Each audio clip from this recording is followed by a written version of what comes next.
आज से 13 साल पहले 2 मई 2011 को ये रात के 1 बजे की ही बात थी जब पाकिस्तान के एबटाबाद में अमेरिकन सोल्जर्स ने दुनिया के सबसे खतरनाक आतंकवादी ओसामा बिन लादेन को उसी के घर में घुसकर मार गिराया। देखो, हुआ कुछ ये था कि ओसामा बिन लादेन ने साल 1993 से 2001 के बीच अमेरिका पर 3 घातक हमले किए, जिसमें सबसे पहला था साल 1993 का वर्ल्ड ट्रेड सेंटर अटैक, दूसरा था साल 1998 का यूएस एम्बेसीज अटैक और तीसरा और सबसे दर्दनाक था साल 2001 का 9/11 अटैक। इस 1993 ब्लास्ट में टोटल 6 लोगों की जान गई और हजारों की संख्या में लोग इंजर्ड हुए थे। इस 1998 एम्बेसी अटैक में टोटल 224 लोगों की जान गई और 4,500 लोग जख्मी हुए थे। और साल 2001 में जो 9/11 अटैक हुआ था, जो अमेरिकन हिस्ट्री का सबसे खतरनाक अटैक माना जाता है, उसमें 3,000 लोग मारे गए थे और हजारों लोग इंजर्ड हुए थे। अमेरिका को इतना ज्यादा नुकसान पहुंचाने के बाद अलकायदा जैसे खूंखार आतंकवादी संगठन को बनाने वाला दुनिया का मोस्ट वांटेड क्रिमिनल अमेरिका का अब तक सबसे बड़ा दुश्मन बन चुका था। ओसामा को मार गिराने के लिए अमेरिका की इंटेलिजेंस एजेंसी CIA ने कैसे कैसे क्या क्या प्लान किया, वो तो हम आगे इस वीडियो में समझेंगे ही। लेकिन उससे भी पहले 3D एनिमेशन की मदद से ये समझो कि अमेरिका के जाबाज कमांडोज ने यानी कि नेवी सील्स ने इस अमेजिंग ऑपरेशन को सक्सेसफुल बनाते हुए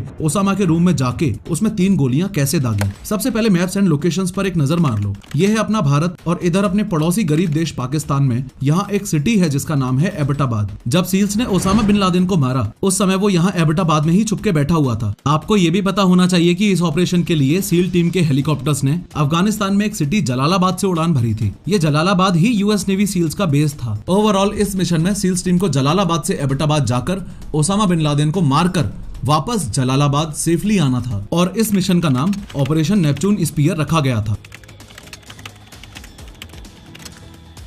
हुआ कुछ यूं कि आज से 13 साल पहले 1 मई 2011 की बात है। रात के 10:30 बज रहे थे। इस ऑपरेशन के लिए जलालाबाद के यूएस बेस में 4 हेलीकॉप्टर्स उड़ान भरने के लिए तैयार हैं। ये 2 तो हैं चिनूक हेलीकॉप्टर्स और ये 2 हैं ब्लैक हॉक्स। प्लान ये है कि ये दोनों ब्लैक हॉक्स तो उड़ के एबटाबाद जाएंगे और ये दोनों चिनूक यहाँ पर ही बैकअप के लिए स्टैंड बाय पर रहेंगे। अब देर रात में ये दोनों ब्लैक हॉक्स यहाँ से पाकिस्तान के लिए रवाना हो जाते हैं। सबसे बड़ा सवाल यहाँ लोगों के दिमाग में ये आता है कि ऐसा कैसे हो सकता है कि 2 अमेरिकन हेलीकॉप्टर्स पाकिस्तान के एयर स्पेस में फ्लाई करते हुए एबटाबाद जा रहे हैं और पाकिस्तानियों को खबर भी नहीं हो रही है, या यूं कह लो कि पाकिस्तान के रडार्स इन दोनों हेलीकॉप्टर्स को ट्रैक क्यों नहीं कर पा रहे हैं। तो इसका सिंपल सा आंसर है स्टेल्थ टेक्नोलॉजी। असल में इन दोनों ब्लैक हॉक्स को डिजाइन ही इस तरीके से किया गया था कि इनमें से ना तो साउंड डिटेक्ट हो और ना ही ये रडार में ट्रैक हो पाए। इन शॉर्ट इस पूरे हेलीकॉप्टर के ऊपर हैवी फैब्रिक की कोटिंग करी गई थी ताकि इसकी रडार और इंफ्रारेड विजिबिलिटी कम हो जाए। अब रात को करीबन 1 बजे दोनों हेलीकॉप्टर्स एबटाबाद में ओसामा बिन लादेन के कंपाउंड तक पहुंच जाते हैं। इससे पहले कि सील कमांडोज हेलीकॉप्टर में से उतरकर ओसामा बिन लादेन को शूट करें, ये बहुत ज्यादा जरूरी है कि ओसामा बिन लादेन के इस रहस्यमय दिखने वाले घर या कंपाउंड के स्ट्रक्चर को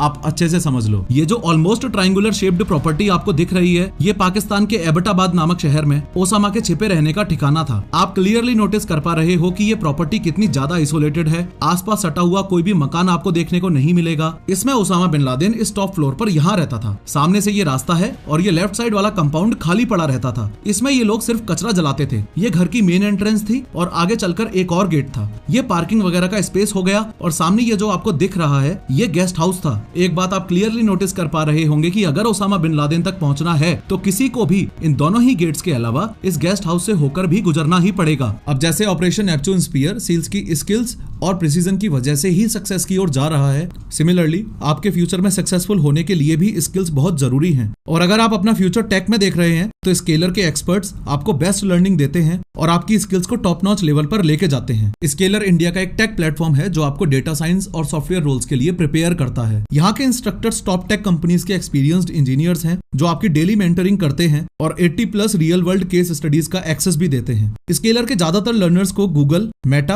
अमेजॉन, जोमेटो और वॉलमार्ट जैसी बड़ी बड़ी कंपनीज में ऑलरेडी प्लेसमेंट मिल चुका है, जिनकी एवरेज सैलरी 126% तक बढ़ गई है। यहाँ के स्टूडेंट्स पूरे 365 डेज तक कोडिंग स्ट्रीक्स मेंटेन करते हैं और एक जबरदस्त लर्नर कम्युनिटी का हिस्सा बन जाते हैं। स्केलर आपको 1-on-1 मेंटरशिप भी प्रोवाइड करता है जिससे आपके सारे पर्सनल डाउट्स क्लियर होते हैं और इंटरव्यू की बहुत स्ट्रॉन्ग प्रिपरेशन भी हो जाती है। और हाँ, स्केलर आपको 2 साल के लिए बिना किसी इंटरेस्ट के इजी EMI ऑप्शंस भी देता है। स्केलर का मिशन है इंडिया में वर्ल्ड क्लास सॉफ्टवेयर इंजीनियर्स बनाना, इसलिए आज ही स्केलर की free live master class join करें। लिंक डिस्क्रिप्शन में दिया गया है, क्लिक करो। बिल्कुल यहाँ पर आपको एक और गेट दिख रहा होगा, लेकिन ये गेट हमेशा लॉक्ड रहता था। उसके अलावा बालकनी वॉल्स हो या बाउंड्री वॉल्स, इस घर की सभी दीवारें बहुत ज्यादा ऊंची ऊंची थी, जो अपने आप में एक डाउट क्रिएट करती थी। यहाँ राइट साइड वाले कंपाउंड में फल और सब्जियां उगाते थे और कुछ खाली जमीन भी पड़ी हुई थी। यहाँ गेस्ट हाउस के थ्रू अंदर जाने का एक रास्ता था। आगे चल के यहाँ एक ऐसे ही शेल्टर बना हुआ था और थोड़ा और आगे चल के मेन घर में एंट्री होती थी। मेन घर की ये 3 मंजिला इमारत थी, जिसमें ये है ग्राउंड फ्लोर, ये फर्स्ट फ्लोर और ये सेकंड फ्लोर था। एक बात और जिसे सुनकर आपको ऐसा फील होगा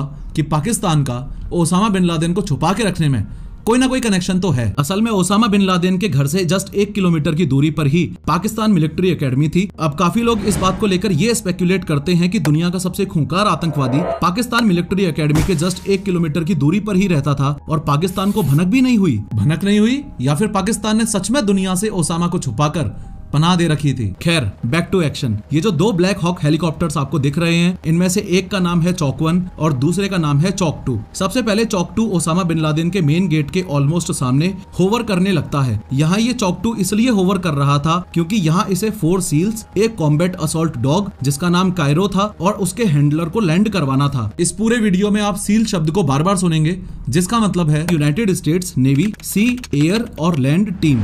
ये टीम स्पेशल मिशंस को एग्जीक्यूट करने के लिए बनाई गई थी। देशी भाषा में आप ऐसे भी समझ सकते हो कि जब मैं सील शब्द का यूज कर रहा हूँ तो इसका मतलब मैं अमेरिका के बेस्ट कमांडोज की बात कर रहा हूँ। एनीवेज, इस बात को भी यहाँ ही समझ लो कि इस चॉक 2 हेलीकॉप्टर में टोटल 12 सील्स थे, एक डॉग था और एक डॉग हैंडलर था। सिमिलरली इस चॉक 1 हेलीकॉप्टर में भी 12 सील्स और थे, यानी टोटल 24 कमांडोज की टीम को ओसामा बिन लादेन की हत्या के लिए भेजा गया था। खैर, ओसामा बिन लादेन के सामने वाले रास्ते में कुछ बंदों को उतारने के बाद चॉक 2 हेलीकॉप्टर में अब जो बचे हुए सील्स हैं, उनको ये ओसामा बिन लादेन के रूम की छत पर लैंड करवा देता है। ये सब करने के बाद चॉक 2 का काम खत्म और अब चॉक 2 वापस अपनी इनिशियल पोजीशन पर चला जाता है और वहीं पर होवर करने लग जाता है। अब बारी है चॉक 1 हेलीकॉप्टर की। और पहले ही बता दूं कि चॉक 1 हेलीकॉप्टर के साथ में कुछ ऐसा हुआ था जो किसी सील कमांडो ने सपने में भी नहीं सोचा था। ध्यान से सुनना। देखो, चॉक 1 हेलीकॉप्टर में टोटल 12 सील्स ओसामा की ऐसी तैसी करने के लिए मौजूद हैं और इनका प्लान ये था कि ओसामा के घर की जो बिल्डिंग है उसके जस्ट सामने ये जो लॉन है, इसमें इन्हें लैंड करना है। अब जैसे ही चॉक 1 इन सभी सील्स को लेकर डिसाइडेड पोजीशन पर पहुंच के होवर करने लगता है, वैसे ही इसके साथ एक अनएक्सपेक्टेड हादसा हो जाता है। हादसा ये कि चॉक 1 एयर वॉर्टेक्स फ्लो का शिकार बन जाता है। यूं तो अभी मैं आपको एयर वॉर्टेक्स फ्लो की साइंस को डिटेल में समझाता जाऊं, लेकिन स्टोरी से दूर ना जाते हुए एयर वॉर्टेक्स फ्लो को आप सिर्फ ऐसे समझो कि इस हेलीकॉप्टर के अराउंड हवा का फ्लो किसी रेयर इंसिडेंट में इस तरीके से खराब हो जाए कि हेलीकॉप्टर अपने आप में पूरा बैलेंस खो दे। तो चॉक 1 के साथ भी अनएक्सपेक्टेडली सेम ऐसा ही कुछ हुआ। नतीजा इस सब का इतना बुरा हुआ कि चॉक 1 दुनिया के सबसे बेस्ट हेलीकॉप्टर पायलट्स के हाथों में होने के बाद भी टोटली अनबैलेंस हो गया। अपनी जगह से हटके लेफ्ट साइड वाले कंपाउंड में चला गया और सबसे पहले तो उसका थोपड़ा जमीन में भिड़ा, फिर उसकी पूंछ दीवार के ऊपर गिर के टूट गई। इस पूरी एक्सीडेंटल सिचुएशन में सबसे बेस्ट पार्ट ये था कि इसमें मौजूद सभी के सभी 12 सील कमांडोज सेफली लैंड कर जाते हैं। लेकिन एक बात जो आज तक हजम नहीं होती वो ये कि इतना बड़ा हादसा हुआ, पूरा का पूरा हेलीकॉप्टर जमीन और दीवार से लड़ मरा, लेकिन ओसामा और उसके चेले चपाटे जो उस घर में मौजूद थे वो पता नहीं कौन से घोड़े बेच के सोए थे, कोई हरकत ही नहीं हो रही थी। खैर, सभी 12 सील्स हेलीकॉप्टर से सेफली बाहर आकर सबसे पहले इस दीवार को अप्रोच करते हैं। सामने ये जो गेट मिलता है इस पर एक एक्सप्लोसिव ब्लास्ट करते हैं। यहाँ से निकलकर इनको सामने एक और गेट मिलता है, वहां भी एक्सप्लोसिव ब्लास्ट करते हैं और फिर इस पार्किंग एरिया में आकर गेस्ट हाउस को अप्रोच करते हैं। सील टीम गेस्ट हाउस को सिक्योर करने के लिए जैसे ही गेट के पास पहुंची तो उन्हें अंदर से कुछ आवाजें आने लगी। जैसे ही वो लोग अंदर जाने वाले होते हैं, आगे से AK-47 बुलेट्स की बारिश होने लगती है। ये बारिश करने वाला व्यक्ति था अबू अहमद अल कुवैती। इस बात को समझो कि फिलहाल इस गेस्ट हाउस के अंदर टोटल 4 लोग मौजूद हैं। 2 बच्चे जिनको बोरी से ढक रखा था, अबू अहमद की बीवी और खुद Abu Ahmed. Abu Ahmed Osama bin Laden का राइट हैंड था। ये ओसामा का पाकिस्तानी कुरियर था और यही आदमी अपनी पूरी फैमिली के साथ इस गेस्ट हाउस में रहता था। खैर, रिस्पॉन्स में जब सील टीम ने काउंटर अटैक किया तो उसमें अबू अहमद को गोली लगती है और वो मारा जाता है। ऐसा होते ही अबू अहमद की बीवी गेट खोलकर बाहर भागती हुई आती है और बोलती है, मर गया है वो, तुमने मार दिया उसे। अबू अहमद की बीवी का ये कदम इसलिए भी था ताकि सील्स टीम फायरिंग रोक दे और बच्चों को गोलियां ना लगें। ऑब्वियसली सील्स टीम को थोड़ी ना पता था कि अंदर बच्चे भी हैं। खैर, फिलहाल के लिए सील्स अबू अहमद की बीवी को बंदी बना लेते हैं और आगे ऑपरेशन को कंटिन्यू करते हैं। लेकिन एक बात और, अब सील्स को एक्स्ट्रा केयरफुल रहना था क्योंकि हो सकता था कि मेन घर के अंदर भी बच्चे हों। फर्दर गेस्ट हाउस को सिक्योर करने के बाद में कुछ सील्स मेन बिल्डिंग की तरफ बढ़ने लगते हैं और कुछ सील्स इधर आकर ये वाला गेट भी अंदर से ओपन कर देते हैं ताकि रिमेनिंग सील्स भी पूरे एरिया को सिक्योर करते हुए अंदर आ पाएं।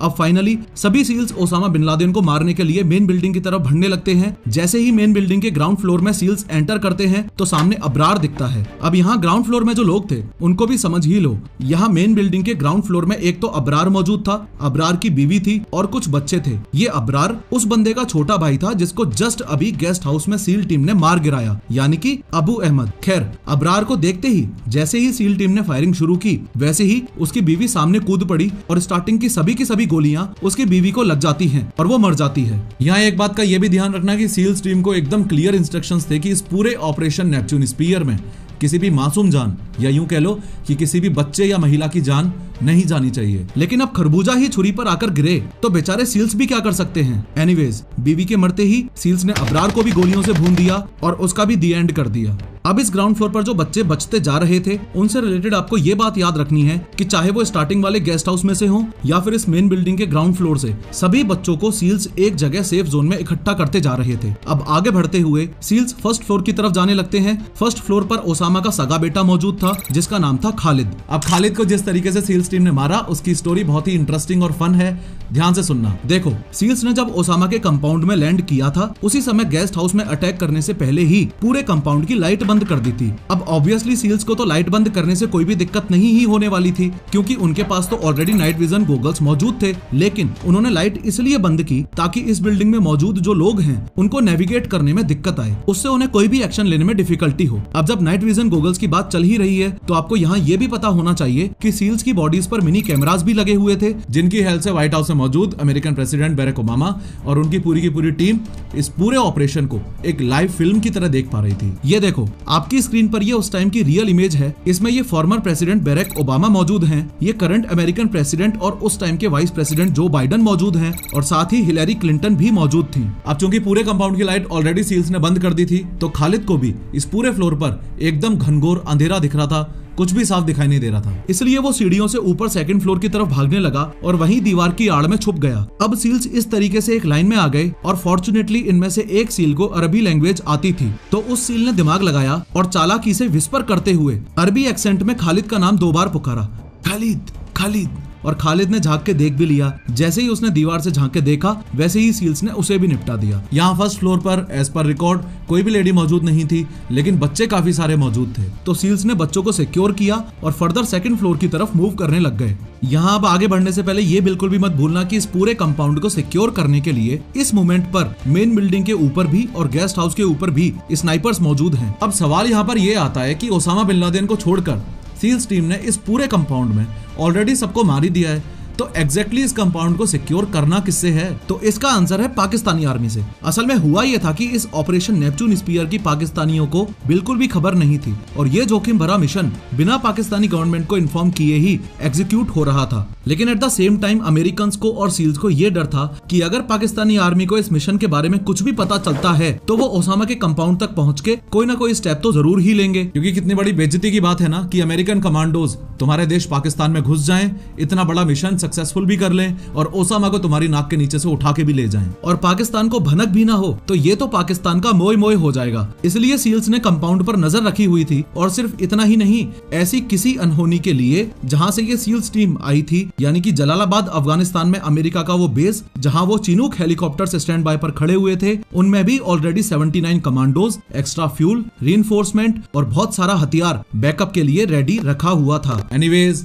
वो पल फाइनली आ ही गया जिसका आपको बेसब्री से इंतजार था और आपसे ज्यादा अमेरिकन्स को। सील्स टीम जैसे ही सेकंड फ्लोर पर पहुंचती है तो देखती है कि ओसामा बिन लादेन अपनी दोनों बीवियों के पीछे छुपने की कोशिश कर रहा था और सील्स टीम की तरफ उनको धकेल रहा था। यहाँ उसकी बीवियां भी गोली ना चलाने की गुहार कर रही थी लेकिन in a snap of moment SEALs ने मौका मिलते ही हेडशॉट लिया और 2 गोलियां ओसामा के सिर में दाग दी। गोली लगते ही ओसामा बिन लादेन चित्त पड़ा हुआ था। ओसामा की ये हालत देख उसकी बीवियां उसके मृत शरीर से लिपट जाती हैं। सील टीम आगे बढ़ते हुए ये कंफर्म करने की कोशिश करती है कि ये ओसामा बिन लादेन ही था। इतना बड़ा आतंकवादी था, क्या पता यहाँ पे कोई अपना बहरूपिया प्लांट कर रखा हो कि नहीं। सील टीम ने ओसामा की दोनों बीवियों को साइड करके उनको डराते धमकाते हुए ये पूछा कि क्या ये ओसामा बिन लादेन ही था, लेकिन काफी कोशिशों के बाद भी दोनों बीवियों ने मुंह नहीं खोला। उसके बाद सील्स को वहां से एक 12 साल की बच्ची गुजरती हुई दिखाई दी। सील्स ने उस बच्ची को पकड़ा और उससे पूछताछ करने के लिए उसको साइड के एक रूम में ले जाने लगे। तभी दोनों में से ओसामा की एक बीवी घबरा गई और जोर जोर से चिल्लाने लगी। दूसरी तरफ बच्ची से पूछताछ के दौरान उस बच्ची ने मुंह खोला कि ये ही ओसामा है। उसके बाद घबराती हुई बीवी ने भी बोला कि बच्ची को छोड़ दो, मैं बताती हूँ, हाँ ये ही ओसामा बिन लादेन है। जैसे ही सील्स को इस बात की कंफर्मेशन मिली, उन्होंने vice admiral William H McRaven को सैटेलाइट फोन से कंफर्मेशन देते हुए कहा, Geronimo Geronimo Geronimo, for God and country I pass Geronimo. ये इस पूरे मिशन का कोड वर्ड था। जेरोनिमो यानी कि ओसामा मारा गया। वाइस एडमिरल मैक्रेवन ने वापस कंफर्म करते हुए पूछा, विच वन? इसके जवाब में सील ने कहा, जेरोनिमो EKIA यानी enemy killed in action. Finally white house में बैरक ओबामा की खुशी का ठिकाना ही नहीं था। मगर असली मजा तो आपको अब आगे आएगा जब मैं स्टेप बाय स्टेप ओसामा को ट्रैक करने की कहानी आपको सुनाऊंगा। साल 2001 में ओसामा ने 9/11 अटैक किया था और 2011 में ओसामा अमेरिका के हाथ लगा। इन 10 सालों में ओसामा बिन लादेन को ट्रैक करने की कहानी बहुत ही ज्यादा रोमांचक है, वो तो हम इस वीडियो में समझेंगे ही। साथ ही 3D एनिमेशन की हेल्प से ये भी देखेंगे कि सील्स को उसके कमरे से ऐसा क्या सामान मिला जिसे देखकर उनके होश उड़ गए और ओसामा बिन लादेन को जमीन में ना गाड़कर समुद्र में ही क्यों दफनाया गया था। लेकिन हर बार की तरह शुरू से शुरू करते हैं। बात आज से 67 साल पहले 1957 की है। सऊदी अरेबिया की जो कैपिटल है, जो वहां की सबसे बड़ी सिटी भी है, जिसको लोग रियाद नाम से जानते हैं, जहां मक्का मदीना भी स्थित है, वहां 10 मार्च 1957 को जन्म होता है ओसामा बिन लादेन का। ओसामा बिन लादेन के पिता ने टोटल 22 शादियां की थी और उसके 54 बच्चे थे। ओसामा बिन लादेन उन 54 में से 17वें नंबर का बच्चा था। टोटल 22 में से ओसामा बिन लादेन की माँ ये थी और इसका नाम था आलिया। यहाँ मैं इसकी माँ का इसलिए जिक्र कर रहा हूँ क्योंकि ओसामा के मरने के बाद इनका एक इंटरव्यू वायरल हुआ था जिसमें इन्होंने क्लेम किया था कि कॉलेज से पहले ओसामा बहुत शरीफ और धार्मिक स्वभाव का लड़का था। हमने तो उसको साल 1994 में ही डिसोन कर दिया था जब उसके विचार कट्टर इस्लामिक एक्सट्रीमिस्ट बन गए थे। लेकिन कॉलेज में जाकर ही वो गलत संगत की वजह से बिगड़ा। जिस ओसामा को पूरी दुनिया एक खूंखार टेररिस्ट के नाम से जानती है, ये देखो उस बंदे का एक ये रूप भी है। ये ग्रीन ड्रेस वाला ओसामा बिन लादेन ही है। खैर, रियाद में रहते हुए ही ओसामा ने अपनी इनिशियल पढ़ाई पूरी की। आगे की पढ़ाई के लिए वो किंग अब्दुल अजीज यूनिवर्सिटी नामक एक कॉलेज में एंट्री ले लेता है। वहां से सिविल इंजीनियरिंग की डिग्री लेता है और वहीं उसकी मुलाकात होती है उसके कुछ ऐसे दोस्तों से जो कुछ एक्सट्रीम रिलीजियस ग्रुप्स के पार्ट्स थे। उनमें से 2 लोग थे, सईद कुतुब और अब्दुल्ला अज़म, जो एक मिलिटेंट लीडर था। इन 2 लोगों ने ओसामा की सोच को पूरी तरह से एक्सट्रीमिस्ट मुस्लिम बना दिया था। उन्होंने ना सिर्फ कट्टरपंथी सोच बल्कि अलकायदा को चलाने के लिए पूरी प्लानिंग और पूरी हेल्प भी प्रोवाइड करवाई थी। इसी सब में साल 1979 आ जाता है और कड़ी सर्दियों में 24 दिसंबर को अफगानिस्तान और USSR के बीच युद्ध शुरू होता है। इस अफगान सोवियत वॉर की खबर जैसे ही सऊदी अरेबिया में मौजूद ओसामा बिन लादेन को पड़ती है, वो तुरंत अपने एक्सट्रीम रिलीजियस ग्रुप्स के कॉलेज फ्रेंड्स के साथ अफगानिस्तान जाने की तैयारी करने लगता है। असल में वो ओसामा के एक्सट्रीम रिलीजियस ग्रुप्स के कॉलेज फ्रेंड्स ही थे जिन्होंने ओसामा के दिल में अफगानिस्तान के लिए एक सॉफ्ट कॉर्नर क्रिएट किया। इनफैक्ट इन लोगों ने तो कॉलेज में ये तक भी डिसाइड कर लिया था कि हम इस्लाम को प्रोटेक्ट करने के लिए एक अलकायदा नाम का ऑर्गेनाइजेशन बनाएंगे और उसका बेस अफगानिस्तान में ही रखेंगे। इवन अलकायदा का मीनिंग भी होता है द बेस। खैर, ओसामा बिन लादेन अफगानिस्तान को USSR से बचाने के लिए और अफगानिस्तान की मदद करने के लिए वहां रिक्रूटमेंट्स करने लगता है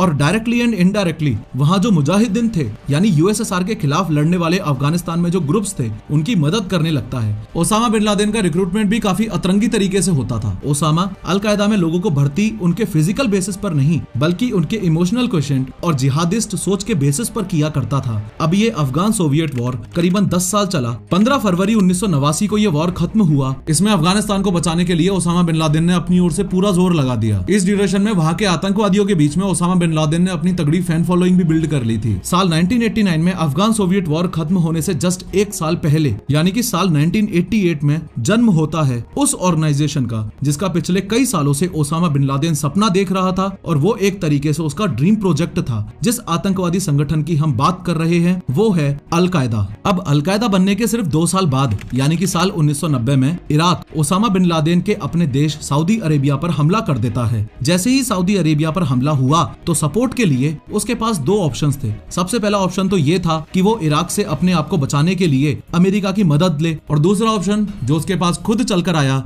वो था ओसामा बिन लादेन की तरफ से। कहने का मतलब ये है कि जैसे ही ओसामा बिन लादेन को पता चला कि सद्दाम हुसैन ने सऊदी पर हमला कर दिया है, तो उसने सऊदी गवर्नमेंट से गुजारिश करी कि देखो, इराक को मुंह तोड़ जवाब देने के लिए मेरे पास अपनी खुद की एक ऑर्गेनाइजेशन है, अल कायदा। इराक से लड़ने का और सऊदी की मदद करने का ये मौका आप मुझे दो और मैं सफल रहूंगा। लेकिन इतनी सब रिक्वेस्ट के बाद भी सऊदी के किंग फाहद ने ओसामा बिन लादेन की रिक्वेस्ट को ठुकरा दिया और अमेरिका को अपना पार्टनर चूज किया। ये सब देख ओसामा बिन लादेन के तन बदन में आग लग गई और वो जगह जगह पर सऊदी किंग फाहद को क्रिटिसाइज करने लगा। पर सवाल तो अब भी यही है कि ओसामा की अमेरिका से दुश्मनी हुई ही क्यों? भाई सऊदी ओसामा की मदद से बचे या अमेरिका की मदद से बचे, अल्टीमेट गोल तो सऊदी को बचाने का था ना। नहीं, असलियत तो ये थी कि ओसामा अमेरिका के वेस्टर्न कल्चर से बहुत नफरत करता था। वो बिल्कुल भी नहीं चाहता था कि अमेरिका इस गल्फ वॉर में सऊदी की मदद करे, अमेरिका और सऊदी के रिलेशंस अच्छे हों और अमेरिकन वेस्टर्न कल्चर किसी भी तरीके से सऊदी में आए। लेकिन जब सऊदी का इंक्लिनेशन ओसामा को अमेरिका की तरफ दिखा, तब साल 1990 के आसपास ये पहली बार ही था जब ओसामा बिन लादेन को अमेरिका एक दुश्मन के रूप में नजर आने लगा। और किसी ने सपने में भी नहीं सोचा था कि ओसामा के दिल में ये जो छोटा सा नफरत का बीज सऊदी के एक डिसीजन ने बो दिया है, ये फ्यूचर में जाके 9/11 जैसे बड़े बड़े हत्याकांडों का रूप ले लेगा। फर्दर इसी साल 1990 में अमेरिका ओसामा बिन लादेन का जानी दुश्मन बन जाता है और उसकी ऑर्गेनाइजेशन अल कायदा का सिर्फ एक ही मकसद रह जाता है, कैसे भी करके अमेरिका को मुस्लिम डोमिनेंस की ताकत दिखाना। अपनी ताकत दिखाने के लिए अगले 9 सालों में 1992 से 2001 के बीच ओसामा बिन लादेन 5 अलग अलग अटैक्स अमेरिका को क्षति पहुंचाने के लिए करता है। सबसे पहला अटैक वो साल 1992 में करता है। ये अटैक उसने अमेरिका में नहीं बल्कि यमन में किया था। असल में मिडिल ईस्ट में एक कंट्री है यमन, उसमें एक शहर है एडन, उसमें एक गोल्ड मोहर नाम का होटल है। एक ट्रेनिंग के चलते कुछ यूएस मरीन सोल्जर्स इस होटल में ठहरे हुए थे। इन्हीं यूएस सोल्जर्स की जान लेने के लिए अल कायदा ने सबसे पहला अटैक इसी होटल में करवाया था। लेकिन इस अटैक से उसे कोई फायदा नहीं हुआ क्योंकि यूएस सोल्जर्स पहले ही यहाँ से निकल चुके थे। दुख की बात यह है कि उनकी जगह उस बॉम्ब ब्लास्ट में बेचारे 2 इनोसेंट सिटीजन्स को जान गंवानी पड़ी थी। ये सब देख ओसामा का गुस्सा और ज्यादा बढ़ गया और अपने ईगो को सेटिस्फाई करने के लिए साल 1993 में न्यूयॉर्क के वर्ल्ड ट्रेड सेंटर की पार्किंग में उसने बॉम्ब अटैक करवाया। इस अटैक में 6 लोग मारे गए और हजारों लोग जख्मी हुए थे। ऐसा तो है नहीं कि 2 अटैक्स करके ओसामा का मकसद पूरा हो गया हो। उसने अच्छे से प्लान करके 5 साल बाद 1998 में 2 यूएस एम्बेसीज में और अटैक करवाया, यानी कि एक बार फिर से अमेरिका के बाहर अटैक करवाया जो कि टेंजानिया और केन्या में स्थित थी। इस अटैक में 224 लोग मारे गए, जिनमें से सिर्फ 12 ही अमेरिकन थे। बाकी के लोग जो मारे गए वो वहाँ के लोकल्स थे। चौंकाने वाली बात यह है कि इस अटैक में टोटल 4,500 लोग घायल भी हुए थे। इसी दौरान ओसामा की इन्हीं सभी हरकतों की वजह से सऊदी ने उसे अपने देश से पूरी तरह से बैन कर दिया था। अमेरिका के साथ अपनी दुश्मनी को जारी रखते हुए चौथा हमला उसने 2 साल बाद साल 2000 में किया। ये वाला हमला ओसामा ने जमीन पर नहीं बल्कि पानी में किया था। इस हमले में उसने यूएस नेवी के एक शिप पर, जो उनका गाइडेड मिसाइल डिस्ट्रॉयर था, उस पर बॉम्ब अटैक किया था, स्पेसिफिकली उस टाइम जब उस शिप की रिफ्यूलिंग हो रही थी। इस अटैक में टोटल 17 यूएस नेवी सेलर्स मारे गए थे और 37 इंजर्ड भी हुए थे। लेकिन ओसामा अभी भी नहीं रुक रहा था। जिस अटैक के बाद वो रुका वो था अगला वाला, यानी कि अमेरिका के इतिहास का सबसे खतरनाक अटैक, 9/11 अटैक। यूएसएस कोल अटैक के जस्ट अगले साल ही यानी कि 9/11 अटैक में 11 सितंबर 2001 को 19 आतंकवादियों ने 4 कमर्शियल एयरप्लेन्स को हाईजैक कर लिया था, जो कि ईस्ट कोस्ट से कैलिफोर्निया जा रही थी। इन हाईजैकर्स ने पहले 2 प्लेन्स को वर्ल्ड ट्रेड सेंटर के ट्विन टावर्स में क्रैश किया। वहीं तीसरी टीम ने प्लेन को पेंटागन में क्रैश किया, जो कि यूएस डिपार्टमेंट ऑफ डिफेंस का हेडक्वार्टर्स था, और चौथे ने रूरल पेंसिल्वेनिया में ले जाकर क्रैश कर दिया। इस अटैक में टोटल 3000 लोगों ने अपनी जान गंवाई और हजारों की संख्या में लोग जख्मी हुए थे। यह अटैक सच में इतना डेंजरस था कि ओसामा बिन लादेन जैसे खूंखार आतंकवादी को जिंदगी में पहली बार एहसास हुआ कि मैंने सच में कुछ बड़ा कर दिया है। पेले जाने के डर से 9/11 के अटैक के बाद वो अंडरग्राउंड हो चुका था। इतना सब होने के बाद America finally Osama bin Laden को मोस्ट वांटेड क्रिमिनल की लिस्ट में डालने के बाद मारने की कसम खा लेता है। अमेरिका की इंटेलिजेंस एजेंसी यानी कि CIA ओसामा को पकड़ के उसको खत्म करना अपना अल्टीमेट टारगेट बना लेती है। सालों साल खोज चली, ओसामा को ढूंढने की काफी कोशिश की गई, लेकिन CIA के हाथ में कुछ भी ठोस लग ही नहीं रहा था। धीरे धीरे ऐसा लगने लगा था कि CIA के लिए ओसामा को पकड़ना इम्पॉसिबल हो जाएगा। लेकिन फिर अचानक अमेरिकन को पाकिस्तान के एबटाबाद में एक लीड मिली। और वो कैसे मिली? जब 9/11 अटैक्स हुए थे तो उसमें से अलकायदा के काफी सारे आतंकवादी पकड़े गए थे। उन आतंकवादियों को CIA ने ग्वांटानामो बे नाम की एक जेल में रखा हुआ था। ये ऐसी वैसी नॉर्मल जेल नहीं बल्कि बहुत खतरनाक जेल मानी जाती है। पास्ट में काफी बार ये जेल अपने टॉर्चर करने के अनयूजुअल तरीकों की वजह से कंट्रोवर्सीज का शिकार भी हुई है। मतलब क्रिमिनल्स से सच बुलवाने के लिए इस लेवल का टॉर्चर और डर, जैसे किसी ने सच में शरीर में हाथ डाल के आत्मा बाहर निकाल ली हो। अमेरिकन एजेंसीज को सबसे पहला क्लू यहीं से मिला। जैसा मैंने बताया, इस डिटेंशन कैंप में अलकायदा के काफी सारे आतंकवादी थे, तो उनमें से एक आतंकवादी के मुंह से एक नाम निकला और वो था अबू अहमद अल कुवैती। होपफुली आप भी इस नाम को सुनते ही कुछ रिमाइंड कर पा रहे होंगे। बिल्कुल सही, हाँ वही बंदा जिसकी अभी हमने थोड़ी देर पहले ही बात की थी, जिसको सील्स ने गेस्ट हाउस में बंद दरवाजे के थ्रू गोलियों से भून दिया था, जो कि ओसामा का पाकिस्तानी कुरियर था और उसका राइट हैंड भी था। इसी के पीछे लग के अमेरिकन ने इसकी लोकेशन को ट्रेस किया और वहां से उन्हें एबटाबाद पाकिस्तान का क्लू मिला। बस फिर क्या था, एक के बाद एक सारे पजल के पीसेस अपने आप जुड़ने लगे और CIA को फाइनली उस लोकेशन या उस कंपाउंड का पता चल गया जहां पॉसिबली कुछ % चांसेस थे कि उसका जानी दुश्मन बैठा हो। और CIA की इंफॉर्मेशन के हिसाब से ये कंपाउंड साल 2004 में बना था। यहाँ इस बात को बिल्कुल भी मत भूलना कि अभी सिर्फ अहमद अल कुवैती का पता चला है, ओसामा बिन लादेन का नहीं। और इससे पहले कि CIA यहाँ ऑपरेशन करने के लिए कोई स्टेप ले, उसे ये भी पता चलना चाहिए कि ओसामा बिन लादेन सच में इस घर में रहता भी है कि नहीं। तो ओसामा की प्रेजेंस का पता लगाने के लिए CIA ने इस कंपाउंड की रेकी करना शुरू कर दी, अच्छे से नजर रखने के लिए और 24 घंटे प्रॉपर ऑब्जर्वेशन के लिए CIA ने एबटाबाद में घर ही ले लिया था। ये साल 2010 की बात है।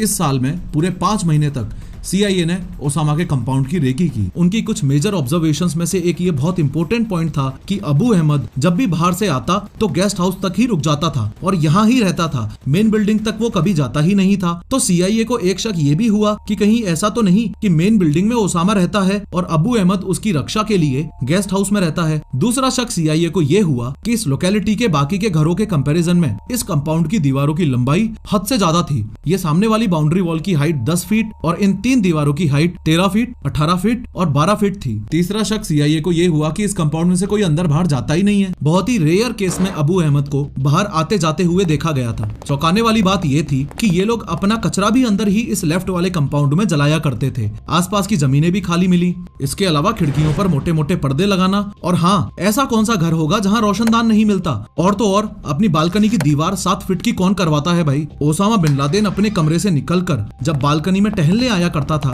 तो ताकि उस समय वो किसी को दिख ना जाए, इसलिए उसने बालकनी की दीवार को 7 फीट तक चढ़ा रखा था। बस इन्हीं कुछ ऑब्जर्वेशंस की बदौलत CIA का शक यकीन में बदल गया और CIA को ऐसा लगने लगा कि हो सकता है कि इस मेन बिल्डिंग में ओसामा रहता ही है। इस आधे अधूरे एहसास को पूरे विश्वास में बदलने के लिए CIA ने एक प्लान बनाया। प्लान ये बनाया कि डॉक्टर शकील अफरीदी नाम से एक डॉक्टर को और उसकी नर्स को फेक वैक्सीनेशन कैंप के नाम पर उस घर के अंदर भेजा जाए। ये डॉक्टर और नर्स प्लान के तहत अंदर जाते हैं, वैक्सीन वगैरह का काम कर देते हैं। साथ में CIA के लिए एक ये भी गुड न्यूज लेके आते हैं कि ये बात तो कंफर्म्ड है कि ओसामा वहीं उस घर में ही रहता है। अब देखा जाए तो ये डॉक्टर अमेरिकन एजेंसीज के लिए तो हीरो है, लेकिन पाकिस्तान के लिए ये विलेन बन गया था, क्योंकि ऑपरेशन नेपच्यून स्पीयर जब सक्सेसफुली कंप्लीट हो गया था और सब कुछ होने के बाद पाकिस्तान सरकार को जब ये पता चला था कि इस डॉक्टर ने पाकिस्तान के खिलाफ गद्दारी की थी, तो इस डॉक्टर को 23 साल के लिए जेल में डाल दिया गया था और ये आज भी उस जेल में ही है। ऐसा नहीं है कि अमेरिकन एजेंसीज ने उसे जेल से बाहर निकालने की कोशिश नहीं करी, कोशिश की थी,